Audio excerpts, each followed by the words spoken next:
Dan alhamdulillah Partai Golkar hampir 45%-nya diisi oleh kader-kader muda. Dan tentu kader muda ini nanti merepresentasikan kader yang kita persiapkan untuk pembangunan Indonesia 25 tahun ke depan.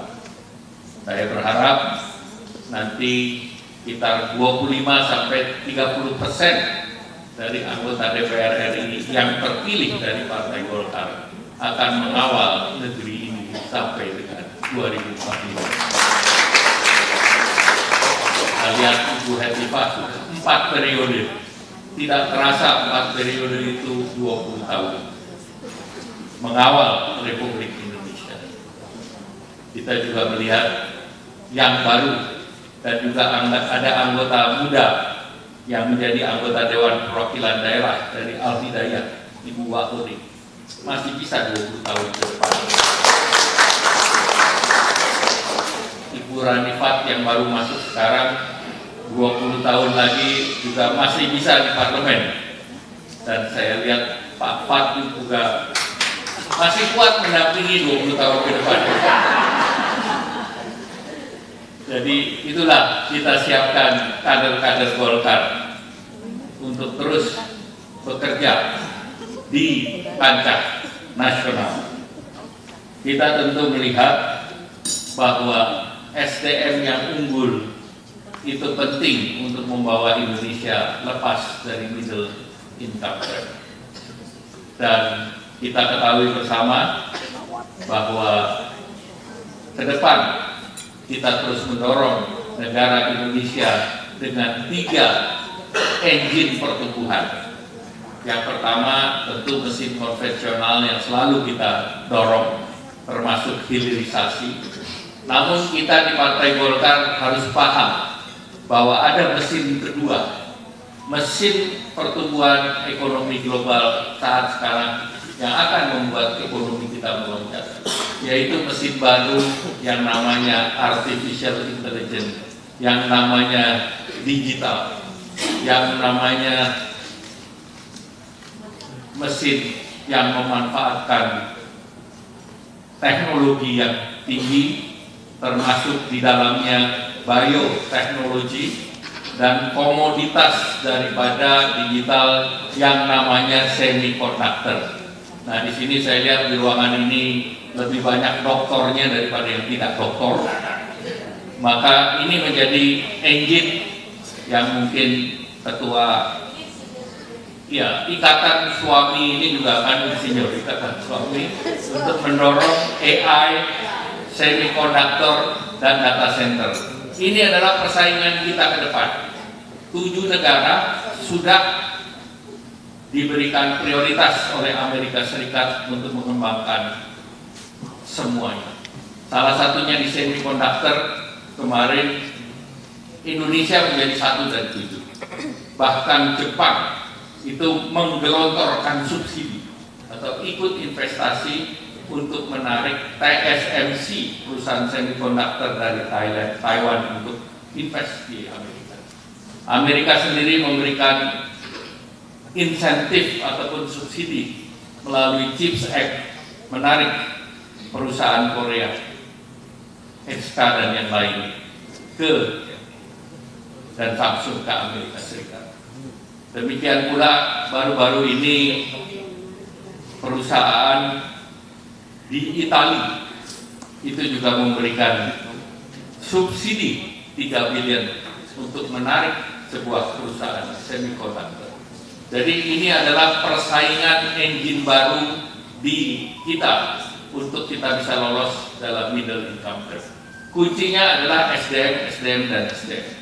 Karena kalau kita bicara terkait digitalisasi, kuncinya adalah semakin kecil teknologi dan teknologi nano yang dipersaingkan, dan semakin powerful semiconductor itu tergantung pada rangkaian chips yang dibuat oleh para insinyur. Sehingga itu menjadi mutlak. Kami sudah bicara dengan berbagai sumber dan termasuk dengan Department of State di Amerika dalam konteks Indo-Pacific Economic Forum. Nah, ini penting. Ini penting karena kita bicara dengan kaum ibu. Karena kaum ibu yang mendidik anak-anaknya, dan anak-anaknya inilah yang akan menjadi tulang punggung SDM kita ke depan.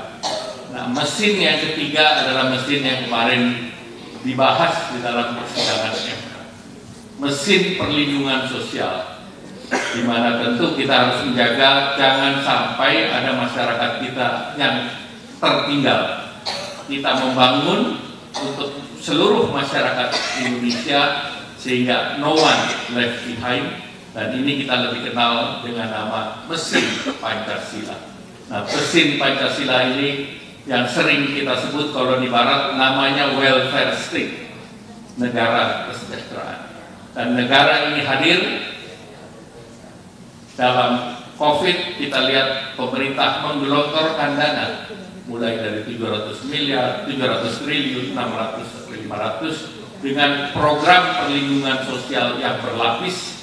Maka kita pastikan bahwa pemerintah peduli kepada masyarakat kita sesuai dengan amanat Undang-Undang Dasar Pasal 34.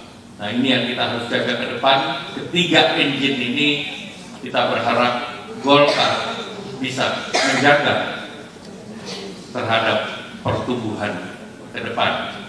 Oleh karena itu, Partai Golkar mendukung pasangan Pak Prabowo dan Mas Gibran Rakabuming Raka, karena ke depan pasangan ini program ke depannya adalah investasi di sumber daya manusia, antara lain dengan makan gratis bagi SD dan SMP dan pendidikan lain. Dan tentunya kita berharap dengan demikian tidak ada lagi masyarakat Indonesia yang kurang gizi, tidak ada lagi masyarakat Indonesia yang stunting, karena gizi untuk ibu-ibu juga ikut diintervensi dari awal.